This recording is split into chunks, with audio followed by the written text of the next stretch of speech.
बिहार के राजनीतिक गलियारे में इन दिनों हलचल तेज है। मुख्यमंत्री नीतीश कुमार की सुरक्षा व्यवस्था को लेकर प्रशासन ने एक बड़ा और कड़ा फैसला लिया है। हाल ही में एक सरकारी कार्यक्रम के दौरान उपजे हिजाब विवाद के बाद खुफिया एजेंसियों से मिले इनपुट्स और सोशल मीडिया पर मिल रही धमकियों को देखते हुए मुख्यमंत्री के सुरक्षा प्रोटोकॉल को पहले से कहीं अधिक सख्त कर दिया गया है। वहीं विशेष सुरक्षा समूह को हाई अलर्ट पर रखा गया है ताकि किसी भी अप्रिय घटना को टाला जा सके। वहीं प्रशासन का मानना है कि कुछ असामाजिक तत्व इस विवाद की आड़ में मुख्यमंत्री को शारीरिक नुकसान पहुंचाने की योजना भी बना सकते हैं। क्या है पूरा मामला, ये देखिए इस रिपोर्ट में।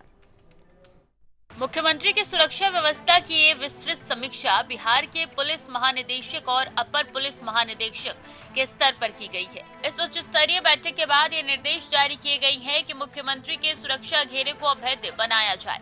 अब मुख्यमंत्री के बेहद करीब केवल चुनिंदा और उच्च पदस्थ व्यक्तियों को ही जाने की अनुमति होगी। उनके सार्वजनिक कार्यक्रमों, आधिकारिक आवास और राज्य के भीतर उनके मूवमेंट के दौरान सुरक्षा के मानकों को अंतर्राष्ट्रीय स्तर के प्रोटोकॉल के अनुरूप ढालने की कोशिश की जा रही है। विवाद की जड़ 15 दिसंबर 2025 को पटना में आयोजित एक नियुक्ति पत्र वितरण समारोह है। इस कार्यक्रम के दौरान मुख्यमंत्री नीतीश कुमार पर आरोप लगा है कि उन्होंने मुस्लिम महिला डॉक्टर के हिजाब को सार्वजनिक मंच पर हाथ लगाया या उसे हटाने की कोशिश की। इस घटना का वीडियो सोशल मीडिया पर जंगल की आग की तरह फैल गया है। विपक्ष ने इसे महिलाओं के सम्मान और धार्मिक स्वतंत्रता पर हमला करार दिया। राजद, कांग्रेस और अन्य क्षेत्रीय दलों ने इस मुद्दे को लेकर सरकार की कड़ी घेराबंदी शुरू कर दी, जिससे राज्य में सांप्रदायिक और सामाजिक तनाव की स्थिति पैदा हो गई। नीतीश कुमार पर गंभीर आरोप, विपक्ष ने की सार्वजनिक माफी की मांग, बयानबाजी से बढ़ा तनाव, राजनीतिक गरमाई, मामला बना राष्ट्रीय मुद्दा। खुफिया रिपोर्ट्स के अनुसार इस घटना के बाद कुछ कट्टरपंथियों और असामाजिक तत्वों के बीच भारी आक्रोश देखा गया है। सुरक्षा एजेंसियों ने स्पष्ट चेतावनी दी है कि मुख्यमंत्री की जान को खतरा हो सकता है।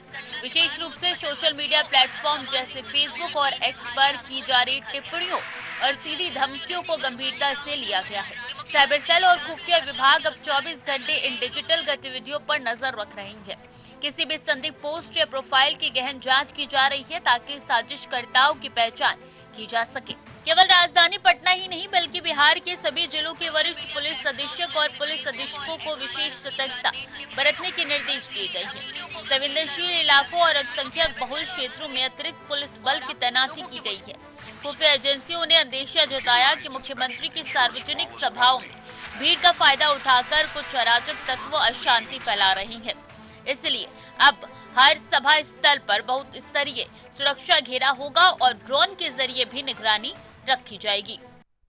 वहीं इस पूरे प्रकरण पर राजनीतिक प्रतिक्रियाएं भी काफी तीखी रहीं। संभल से सांसद जियाउर रहमान बर्क ने इस घटना को लोकतांत्रिक मूल्यों पर चोट बताया है। उन्होंने आरोप लगाया कि एक मुख्यमंत्री द्वारा सार्वजनिक मंच से किसी महिला की धार्मिक पहचान के साथ ऐसा व्यवहार करना न केवल असभ्यता है बल्कि एक नैतिक अपराध भी है। बर्क ने मुख्यमंत्री से बिना शर्त माफी की मांग की है और सुरक्षा कर्मियों की भूमिका पर भी सवाल उठाए हैं। उनका कहना था कि मुख्यमंत्री को इस तरह के व्यवहार से रोकने की बजाय प्रशासन इसे दबाने की कोशिश कर रहा है।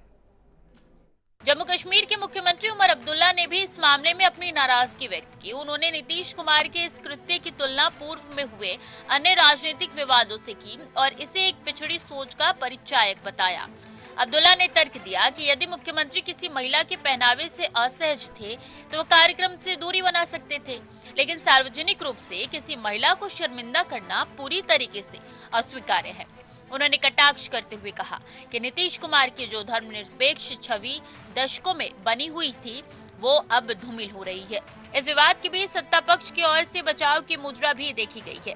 केंद्रीय मंत्री गिरिराज सिंह ने मुख्यमंत्री का पुरजोर समर्थन किया। उन्होंने इस घटना को एक अभिभावक के नजरिए से देखने की अपील की।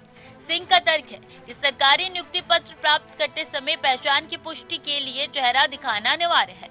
उन्होंने इसे कानून और प्रक्रिया का हिस्सा बताया। हालांकि उनके द्वारा महिला के लिए इस्तेमाल किए गए जहन्नुम जैसे शब्दों ने विवाद की आग में घी डालने का काम किया, जिसकी विपक्षी नेताओं ने घटिया मानसिकता कहकर निंदा की। देखिए, नीतीश कुमार जी ने कोई गलत काम नहीं किया है।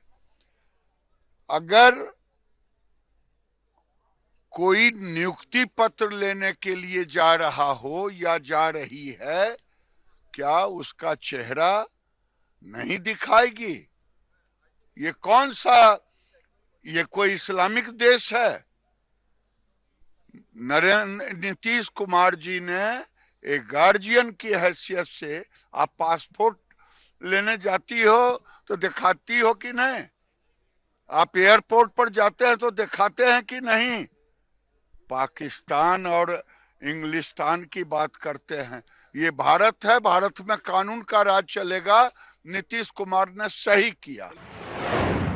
गिरिराज सिंह का बचावी बयान, संजय निषाद की टिप्पणी चर्चा में, विपक्ष ने बताया महिला विरोधी, बयान वापस लेने की मांग। उत्तर प्रदेश सरकार की कैबिनेट मंत्री डॉक्टर संजय निषाद का एक बयान भी इस विवाद के साथ जुड़कर चर्चा में आ गया।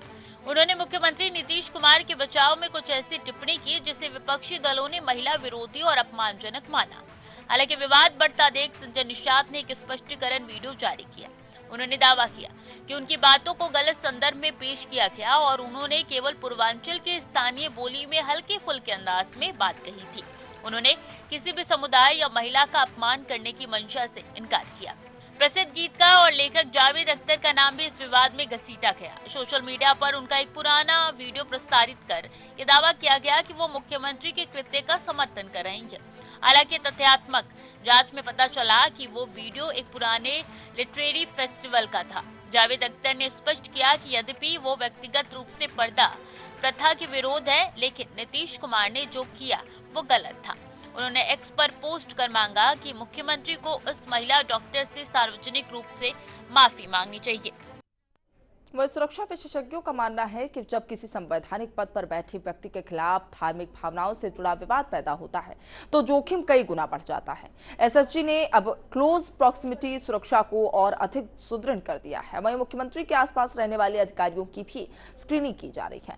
किसी भी कार्यक्रम स्थल पर प्रवेश से पहले आगंतुकों की गहन तलाशी और पहचान पत्र की जांच भी अनिवार्य कर दी गई है। सुरक्षा का ये स्तर तब तक बरकरार रहेगा जब तक कि खुफिया एजेंसियां स्थिति को पूरी तरह सामान्य घोषित न कर दे।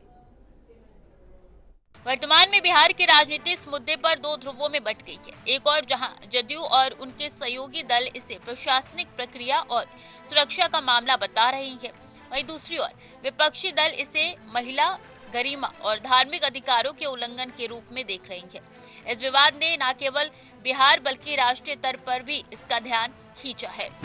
मुख्यमंत्री नीतीश कुमार की छवि जो अब तक एक गंभीर और संतुलित राजनेता की रही है, इस घटना के बाद उस पर कई तरीके की सवालिया निशान खड़े हो गए हैं। बिहार के गृह विभाग के सूत्रों के अनुसार मुख्यमंत्री के आवास और सचिवालय की सुरक्षा को स्टैटिक सिक्योरिटी से हटाकर डायनेमिक सर्विलांस पर डाल दिया गया है। इसका अर्थ है कि अब सुरक्षा एजेंसियां केवल गेट पर तैनात नहीं रहेंगी बल्कि गुप्त तरीके से आसपास के माहौल की टो भी लेती रहेंगी। खुफिया विंग को निर्देश दिया गया है कि वो स्थानीय स्तर पर लोगों की नाराजगी और उनके बीच हो रही चर्चाओं का फीडबैक सीधे मुख्यालय को दे, ताकि किसी भी संभावित खतरे का पूर्वानुमान लगाया जा सके। इस विवाद का कानूनी पहलू भी सामने आ रहा है। कई संगठनों ने इस मामले को लेकर मानवाधिकार आयोग और महिला आयोग का दरवाजा खटखटाने की बात कही है। दूसरी ओर सुरक्षा एजेंसियां उन सामाजिक तत्वों की कुंडली खंगाल रही है जिन्होंने सोशल मीडिया पर मुख्यमंत्री को जान से मारने की धमकी दी है। एसएसजी को हाई अलर्ट निर्देश, खुफिया एजेंसियां सक्रिय, मुख्यमंत्री मूवमेंट पर कड़ा प्रहरा। आने वाले दिनों में कुछ गिरफ्तारियां भी संभव है क्योंकि प्रशासन इस मामले में कोई ढील नहीं बरतना चाहता। सुरक्षा का ये सख्त घेरा आगामी राजनीतिक कार्यक्रमों और रैलियों के लिए एक नया मानक तय कर सकता है। ये पूरा घटनाक्रम इस बात की ओर इशारा करता है कि वर्तमान दौर में एक छोटी सी घटना या वीडियो कैसे सुरक्षा और राजनीति के समीकरणों को बदल सकता है।